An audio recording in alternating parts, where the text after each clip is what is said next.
To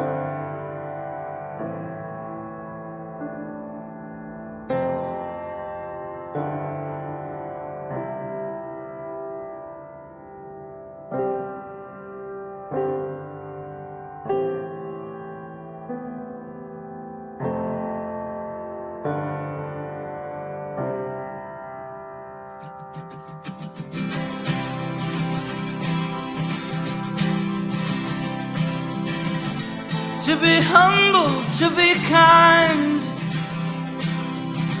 it is a giving of the peace in your mind. To a stranger, to a friend, to give in such a way that has no end. We are love, we are one, we are how we treat each other when the day is done. We are peace, we are war, we are how we treat each other and nothing more. And to be bold, to be brave, it is a thinking that the heart can still be saved. And the darkness can come quick, the danger's in the anger and in the hanging on to it. We are love, we are one, we are how we treat each other when the day is done. We are peace, we are war, we are how we treat each other, nothing more. And tell me what it is that you see, a world that's full of endless possibility. And heroes don't look like they used to, they look like you do.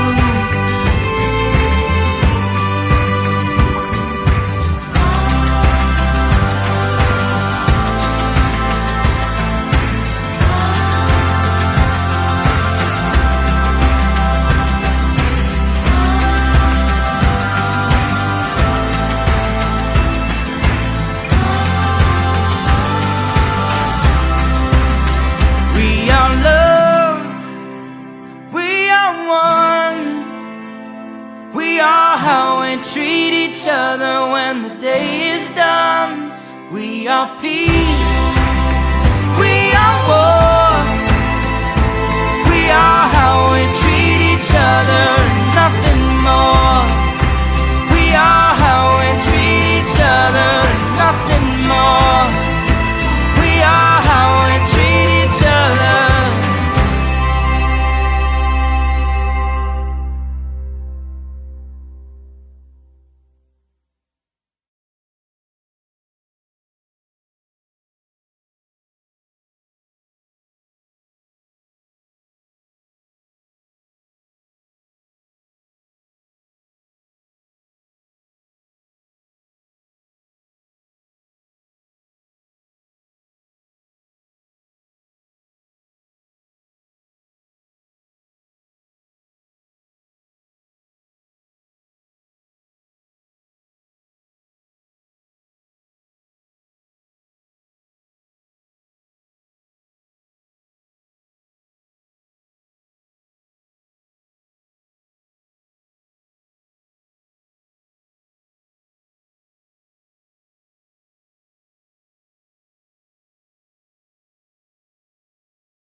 Good morning. Good morning and welcome to the Unitarian Universalist Church of Berkeley, where we gather at the intersection of the arts, justice, and spirituality. I'm Reverend Marcus Leifert. I'm so glad to be with you this morning. If you're visiting with us, we hope especially that you will feel welcome no matter who you are or how you make your living, no matter who you love or how you experience the sacred. We hope that you will feel welcome in the fullness of your being among us here. Everyone's invited to stick around for lunch after the service. Today there's going to be a special congregational meeting that's going to happen immediately following the service. There'll be time for a quick bathroom run, but lunch won't be served until after that congregational meeting. So plan to stick around for a little while and make your way all the way through the atrium over to the social hall for that lunch afterward. There's a memory table in the back of the sanctuary, and if there's ever something on your heart that you would like lifted up during the service, a joy or sorrow, grief or gratitude, you can write it there, or simply light a candle for a silent memory or prayer. We acknowledge as we gather each week that we are here on this hilltop in the East Bay on the unceded territory of Huchiun, the traditional lands of the Chichenyo-speaking Ohlone people. And we hope that we will do what we promised to do in our covenant to restore our right relationship with the earth and the original inhabitants of this land. We're in this season of worship thinking about holy habitats and holy inhabitants, what it means to understand welcome and belonging in ourselves and in others through the lens of ecology. And today we're thinking about the tree line, the timber line, that spot where the ecosystem changes and things get a little bit more fragile. Before we sing our first hymn, I'm going to invite you to rise in body or spirit in a second and to greet one another. In some places, people pass the peace, offer a peace be with you. Some people say, may the force be with you. You could say live long and prosper, and if you get the right answer to that one, you really know you found a friend. Whatever you want to say, just to offer a warm greeting to one another this morning. Will you rise in body or in spirit before we sing our first hymn?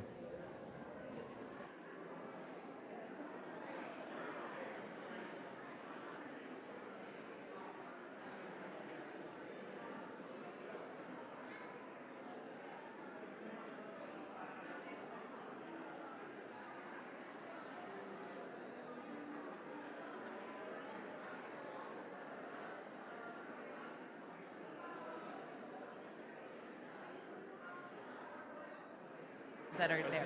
Seven, Yes. 7 things. Okay. So I got a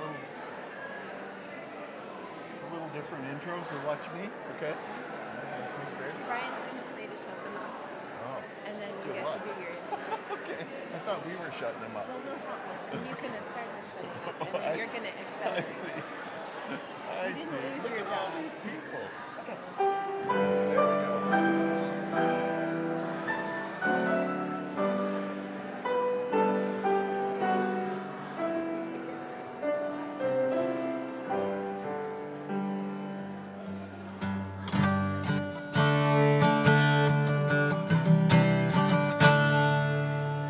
The tide is rising, and so are we.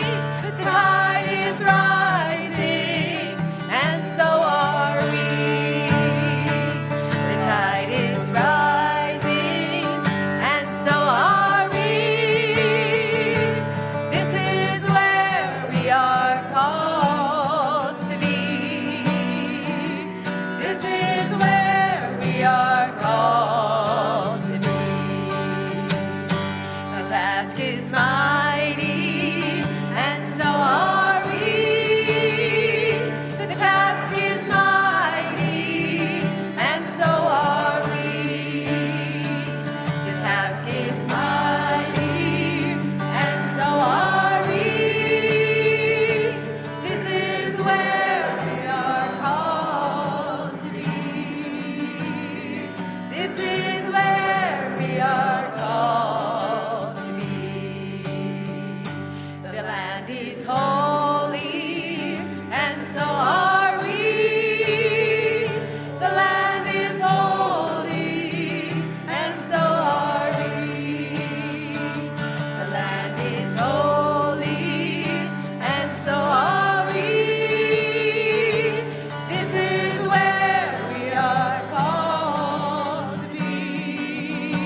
is shining, and so are we.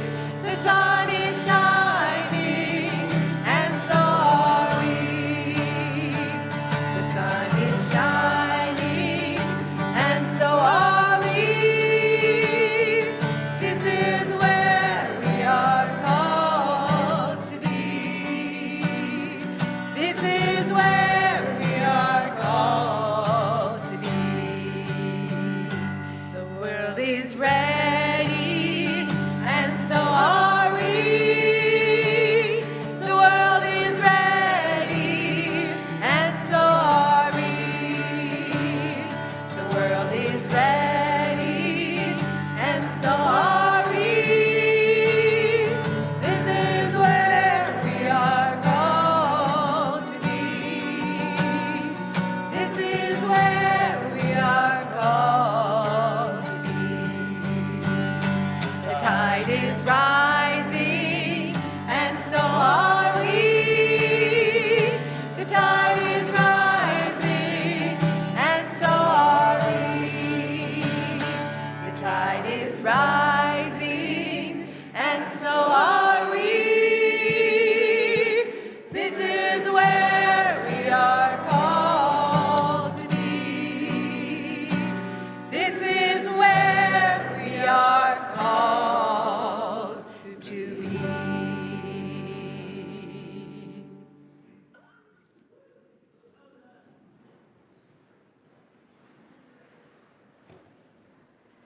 Good morning. Buenos dias. At this time, I'd like to invite Ann Greenwood and Bob Moore to come up to the chancel to light the chalice this morning. Let us kindle our chalice flame with these words by Kathleen McTeague. We come together this morning to remind one another to rest for a moment on the forming edge of our lives, to resist the headlong tumble into the next moment until we claim for ourselves awareness and gratitude, taking the time to look into one another's faces and see their communion, the reflection of our own eyes.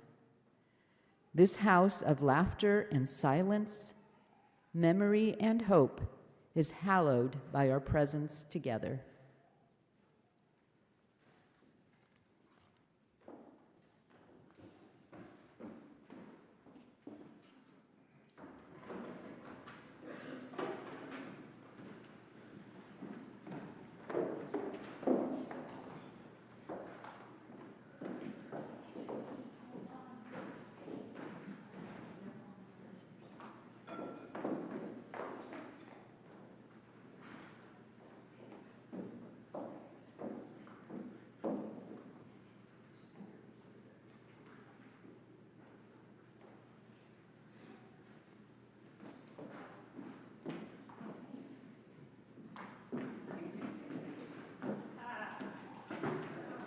Not that you guys want to hear me necessarily, but well, Catherine, you definitely don't want to hear my ukulele, so just ignore that. Catherine J. suggested this song by Sarah Pirtle, written in the 70s, and then the lyrics are by Melita and Isaac on a children's album they put out by the same name, and it fits our tree theme that we're working on. Okay. Can you see me? Roots go down? Yeah, okay.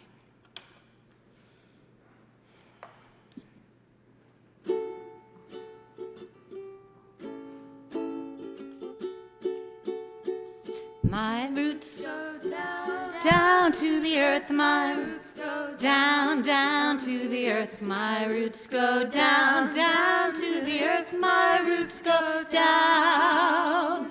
My roots go down to the earth, my roots go down to the earth, my roots go down to the earth, my roots go down. My trunk stands strong, my trunk stands strong, strong in the wind, my trunk stands strong, strong in the wind, my trunk stands strong, strong in the wind, my trunk stands strong. Roots, my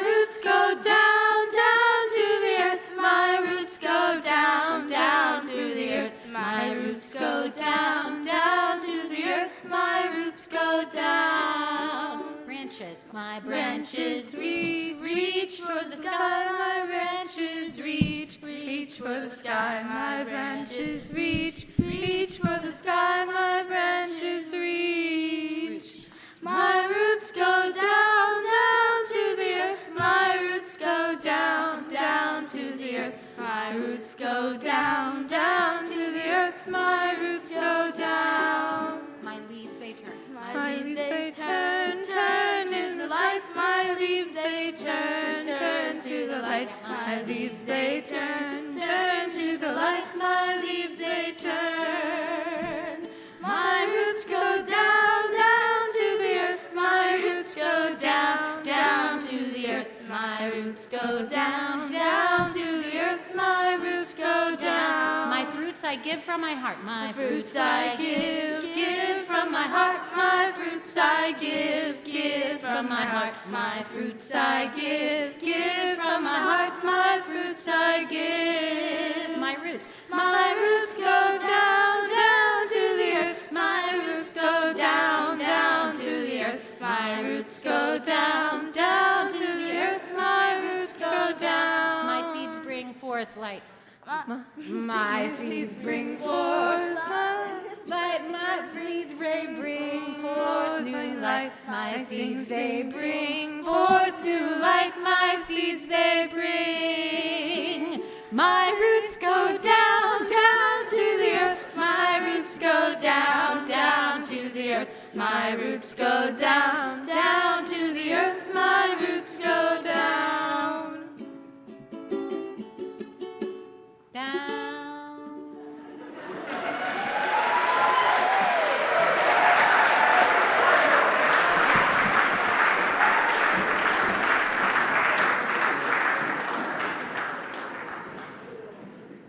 We've got a special blessing to offer any bags that we have with us today. So if you have a backpack or a tote bag or a briefcase or anything else that you want blessed, come on forward or send the bag forward down with someone else. Or if you really don't want to come up, you can just hold it open from your seat in a minute here. But come on up, bring those backpacks, bring those bags, bring them down. Oh, just hold on to them. Hold on to them and open them up. Excellent. Oh, great. We got a lot of bags to bless this morning.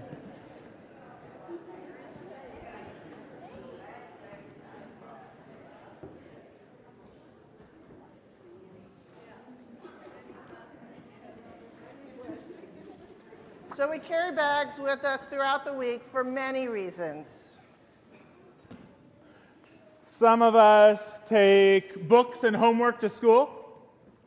Some of us bring our lunches in bags. Some of us take computers or other supplies, the places where we work. Some of us tote really big bags full of soccer cleats or softball helmets or lacrosse sticks to practice. Some of us carry bags from one house to their other house and back again. Some parents and grandparents carry big bags stuffed full of stuff for their grandkids or kids. And some people bring things like books or yarn, knitting needles, in case they get bored at church or wherever they might need to wait patiently. No. Some people even have special bags for their dogs or cats or pets.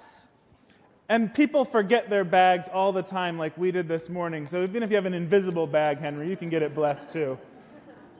So Marcus, what's in your bag?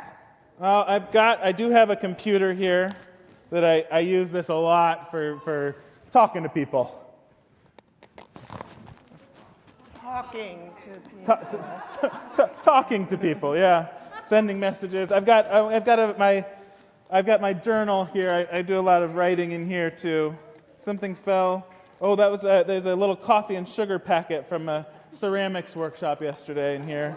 I carry a lot of junk. You see all this junk in here? Oh, cool. Yeah. Post-its. Yeah, it's very full. What about you? What do you carry in your bag, Catherine? Today I have a clouded day, a fun book that I'm reading, and I have my favorite pig. Whoa. Little jet pig for you, and assorted other snacks and stuff that's in here. Oh, yeah, that's important. Yeah. So our bags are already pretty full. Are your bags full of things? We got full bags. Everybody have full bags? Okay, so we want to add some stuff to your bags, but don't worry. It's not going to weigh anything, and it's not going to take up any space. Would any of you like our congregation's love to take with you to school or to work or anywhere on your journey? Yeah? Yeah? So if you feel love here on Sundays, we want you to know that that love is available to you on other days. All right, so let's do that. So everybody, with your bag, get your bag open. Make sure it's ready to receive some love. And everybody out here, let's get that love. You kind of shape it into whatever. You can make a heart shape, or I don't know. You maybe get it wherever. If you have a little extra in your pockets, pull it out. Wherever you store it. Get as much. Okay, here we go. We're gonna throw it into these bags. 1, 2, 3. The sound effects are good.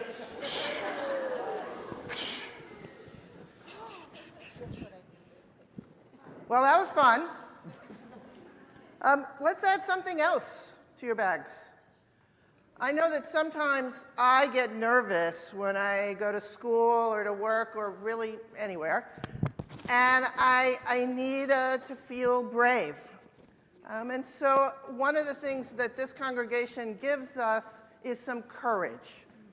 Okay, so we're going to look around and on our bodies and our pockets and maybe our ears and find some courage. And we want to do the same thing. We're going to make a big ball of courage.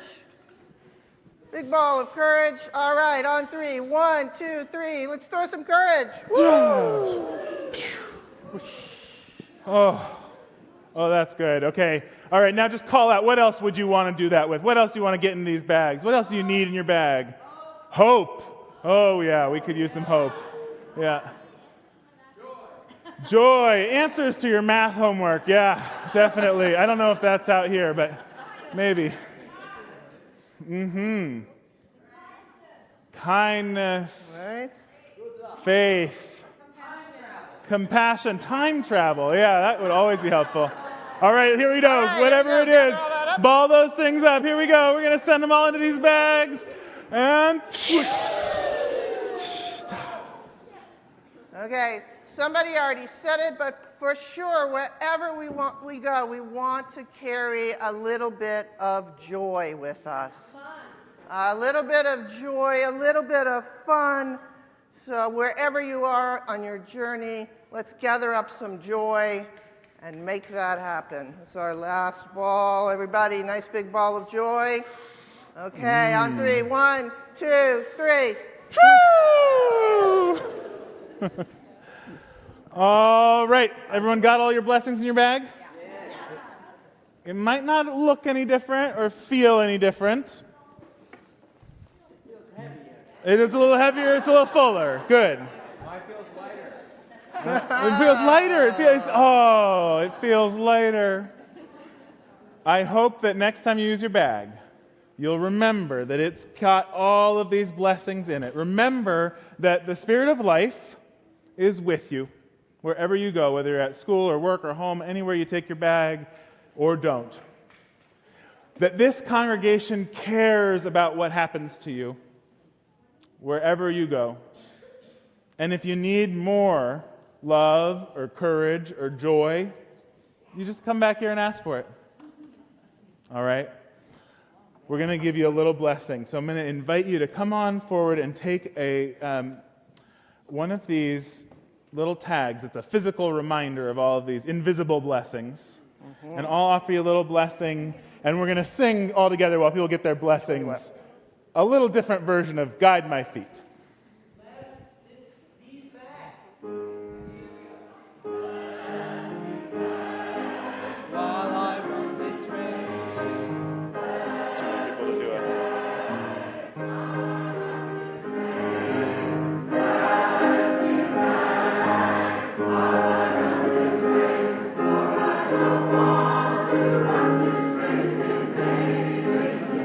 Catch the love.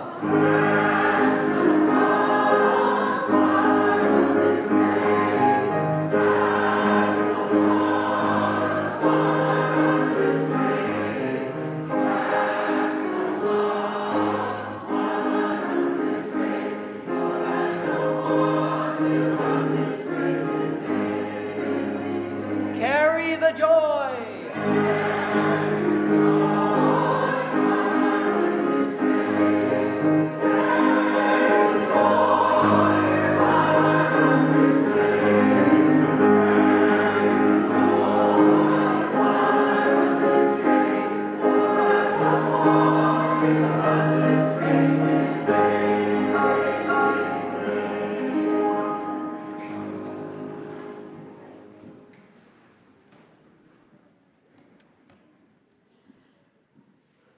Choices by Tess Gallagher. I go to the mountainside of the house to cut saplings and clear a view to snow on the mountain. But when I look up, saw in hand, I see a nest clutched in the uppermost branches. I don't cut that one. I don't cut the others either. Suddenly, in every tree, an unseen nest where a mountain would be.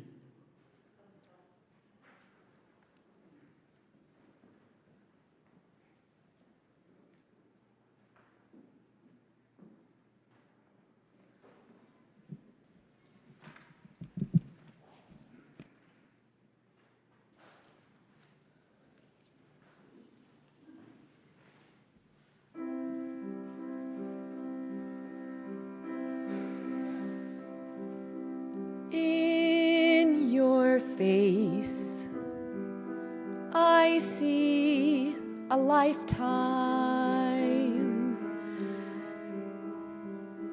In this place, I feel at ease. Wallpaper peeling, paint wearing thin. Here's where I end and begin.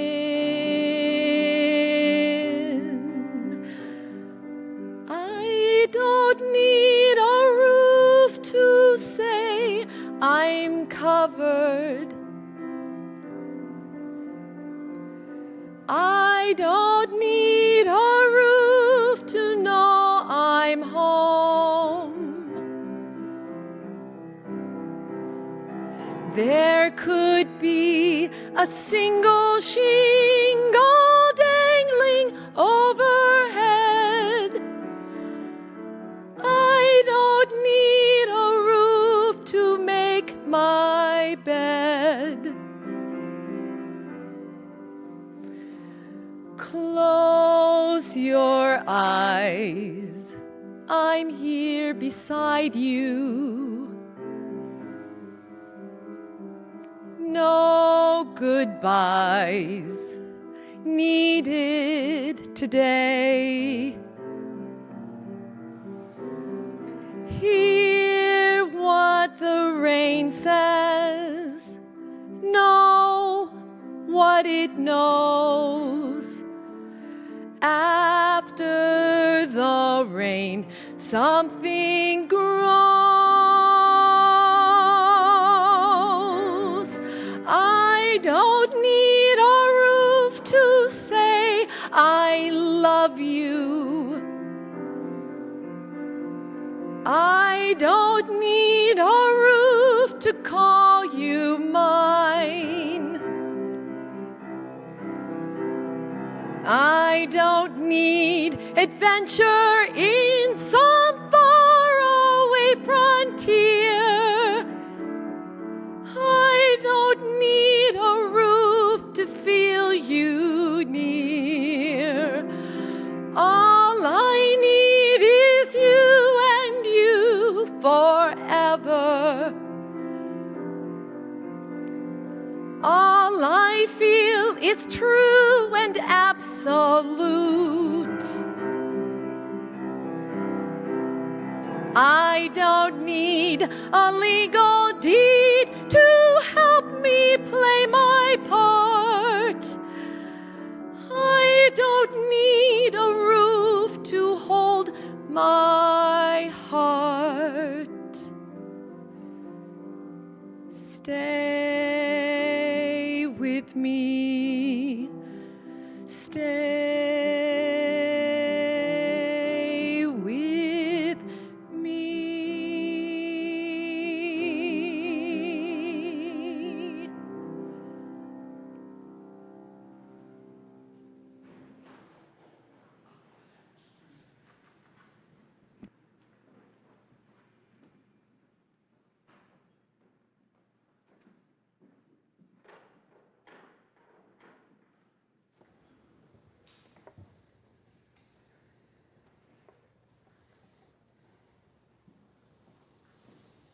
I invite you to take a moment to rest more comfortably in your seat, to feel your roots down deep into the earth, to breathe a little more deeply.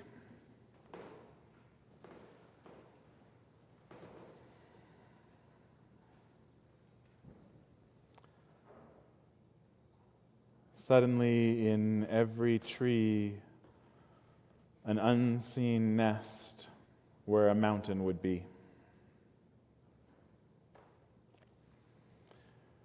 It's all so much more precarious than we'd like it to be, this life. So we build a roof. We look both ways and hold hands before crossing the street. We wear helmets and buy insurance and develop safety policies. We build guardrails and establish borders. We build walls and shelters, draw boundaries to protect the soft places.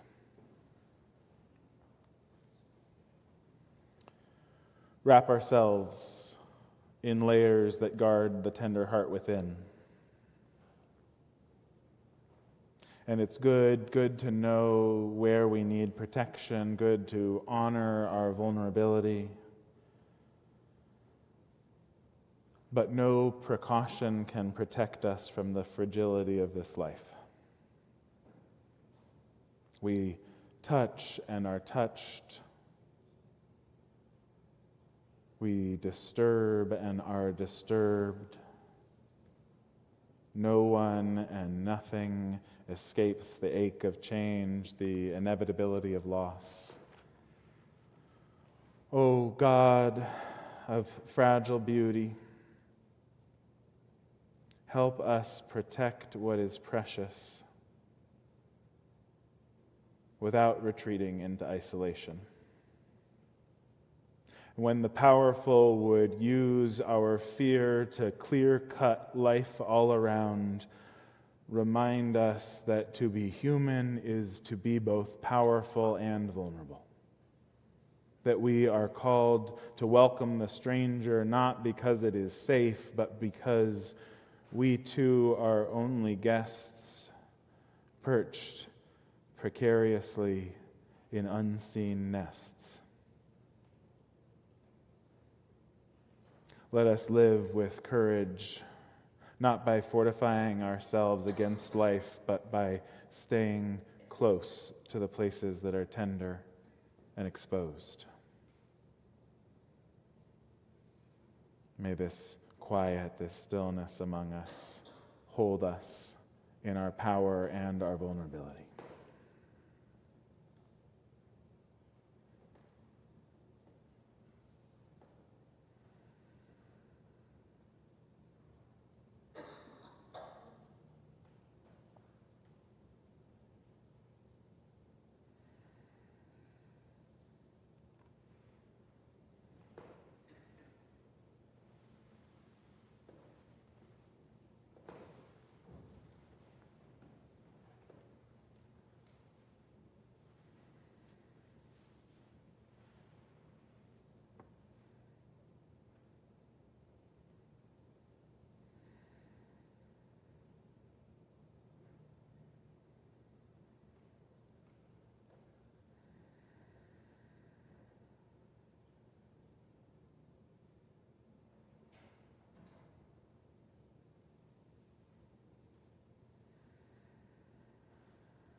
Each week in this community of care and witness, we hold one another through the seasons of our lives.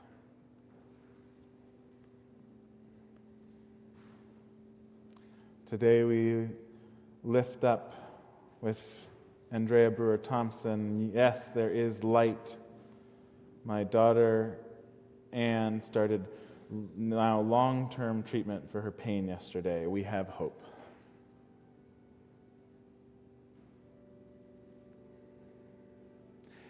Karen sends prayers for her friends Anne, Carolyn, and Carrie, who all grapple with the after effects of surgery and difficult diagnoses.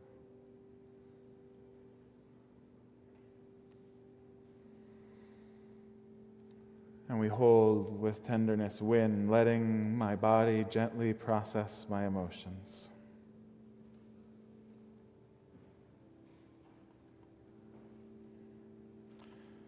We celebrate with Judy Sam. Today was my son's birthday, the best, most wonderful gift I ever got.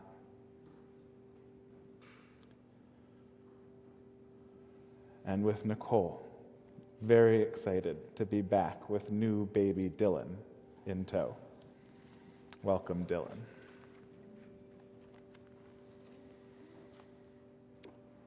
For these names we've said aloud, and for all that remains yet in the silent sanctuaries of our hearts, may each of us know that what we bring here is held in the loving embrace of this community.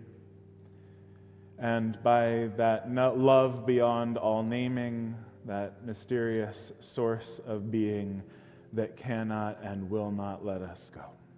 May it be so, and amen. Let's sing. Still, voice still and small.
Small voice. Have you been in Elijah's cave? It's that still small voice comes from that old story of Elijah in the cave, hearing a voice that didn't come through the earthquake or the fire or the winds. I'm guessing that whether you've called it Elijah's cave or not, you've spent time there. I'm going to tell you a story that I gave you the headline of last Sunday, a time in my life when I was in that cave, that Elijah's cave of the heart. I was 25. I was actually right in the middle of serving my internship here, and many of you knew me then. And I was recovering from a mental health crisis when a church auntie, her name is Karen, took me in. So I stayed in her little spare bedroom, my childhood friend Kelly's room, for a few months. Kelly had previously stayed with my family after she had come back from a hard time studying abroad, and so there was a beautiful interconnected roots to it all. But the thing that surprised Karen, and honestly it surprised me too, is that I stayed in her little spare room for months and hardly spoke a word to her. I was in such a place inside where I needed to shut off and hide from the world. I got up and I came and did my work, and that was about all I could muster in terms of interacting with people. And so when I got home, I just would hole up in that little room. And when I left, I didn't quite realize what an impact that would have on Karen and what she would be thinking about this strange young man in her house. And she said, I remember, well, this wasn't what I was expecting it would be like. Which was such a generous and gentle way to name what is the essential vulnerability of needing help and offering it. To need one another, as we've been talking about, to depend upon each other is vulnerable. And not only for the person in need of help, but to welcome the stranger in, or even the not-so-stranger, is an act of vulnerability, is an act of welcoming in the unknown and potentially being affected by it. So this was the beginning of my learning about my introversion. You might not believe this, but I actually have a fair amount of introversion in me. I need a lot more time alone than I usually give myself permission to have. Because I really want to belong, and I love people, and I love being with people. But I first realized it in this time in my life. I was holding up in Karen's, and the next year I was serving as a chaplain, and every day I would get home and I just didn't want to talk to anybody. All of that energy I had for being with people had been spent, and I needed to dwell in a quieter cave. I was discovering what David White calls my adult aloneness. I want to share his poem about this with you. It's called The House of Belonging. I awoke this morning in the golden light, turning this way and that, thinking for a moment it was one day like any other. But the veil had gone from my darkened heart, and I thought it must have been the quiet candlelight that filled my room. It must have been the first easy rhythm with which I breathed myself to sleep. It must have been the prayer I said, speaking to the otherness of the night. And I thought, this is the good day you could meet your love. This is the black day someone close to you could die. This is the day you realize how easily the thread is broken between this world and the next. And I found myself sitting up in the quiet pathway of light, the tawny, close-grained cedar burning round me like fire, and all the angels of this housely heaven ascending through the first roof of light the sun has made. This is the bright home in which I live. This is where I ask my friends to come. This is where I want to love all the things it has taken me so long to learn to love. This is the temple of my adult aloneness. And I belong to that aloneness as I belong to my life. There is no house like the house of belonging.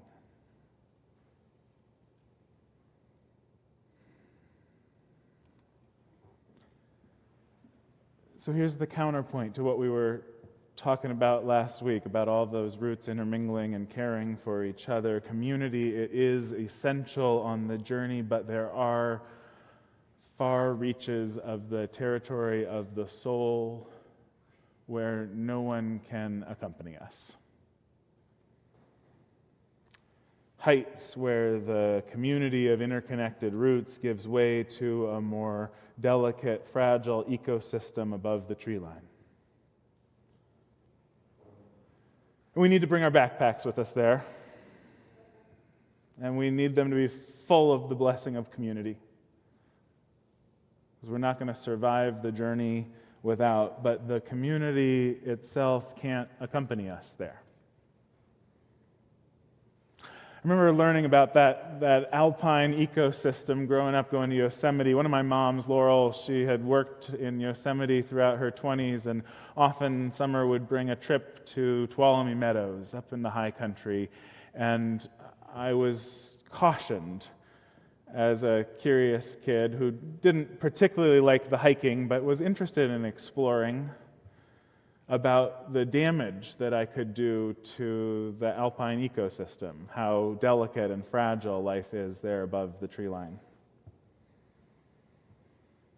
How the plants that grow there, the low shrubs and mosses, the alpine grasses, they grow very, very slowly because water and nutrients are scarce, especially nutrients. Warmth is scarce. They often form dense mats or cushion-like formations to conserve the moisture, protect against the wind. And even one footfall can create long-lasting damage. As climate change warms temperatures, these high alpine ecosystems are actually receding. The trees are moving up higher and higher. As less territory is available to them, more of these ecosystems are in danger.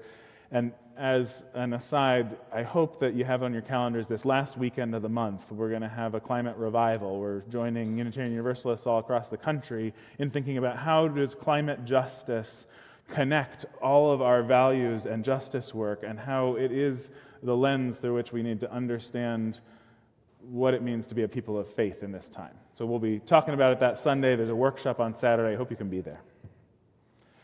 This territory, though, this fragile, delicate, endangered territory above the tree line, the line itself,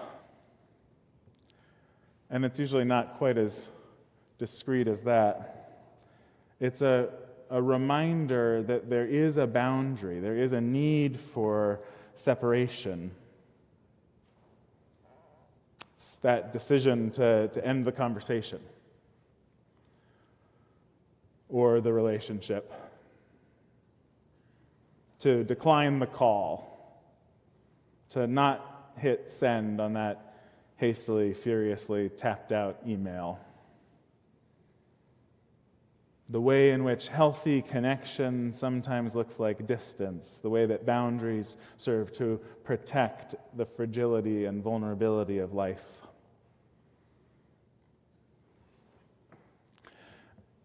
I read a book once, Susan Cain's book, The Quiet, The Power of Introverts in a World That Can't Stop Talking.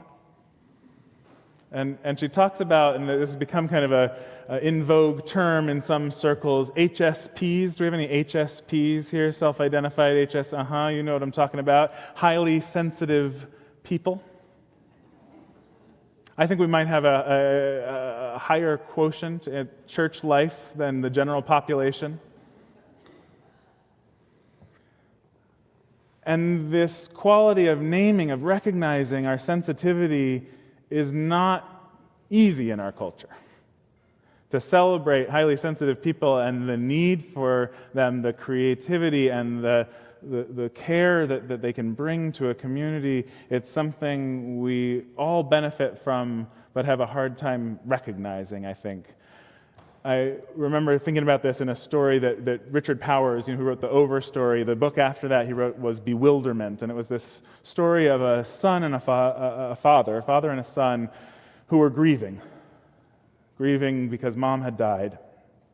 And son is neurodivergent. Robin's his name, and he's different in so many ways. And when a pediatrician tells his father that he might be on the spectrum, his father just delivers this line that stuck with me. I wanted to tell the man that everyone alive on this fluke little planet is on the spectrum. That's what a spectrum is.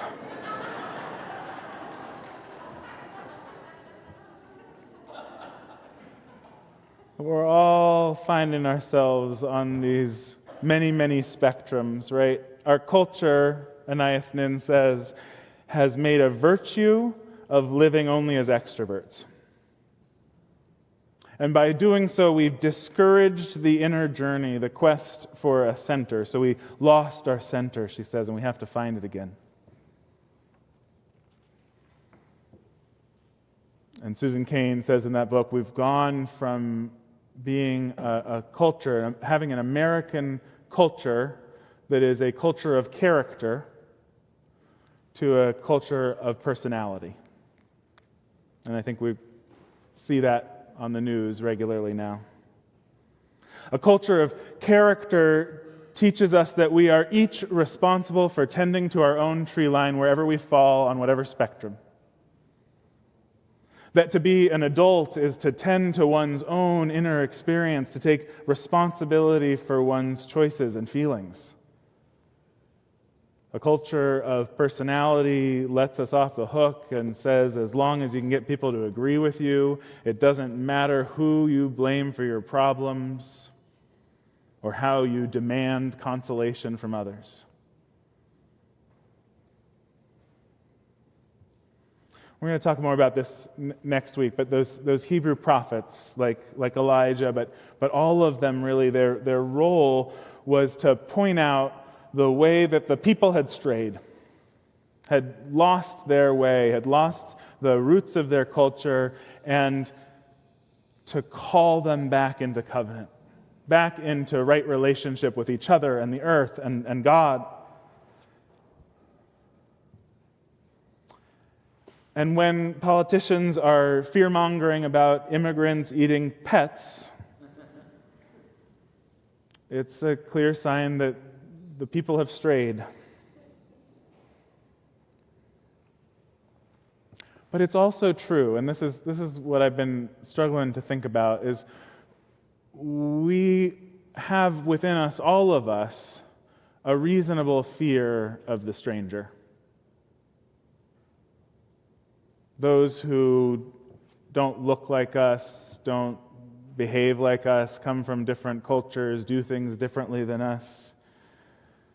That wariness is a reasonable response to the vulnerability, the danger that we are in when we invite someone to cross into our delicate ecosystems. We do need to protect our boundaries. And when I try to understand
And then he goes to Washington, D.C., and lays them all out in front of the Capitol building.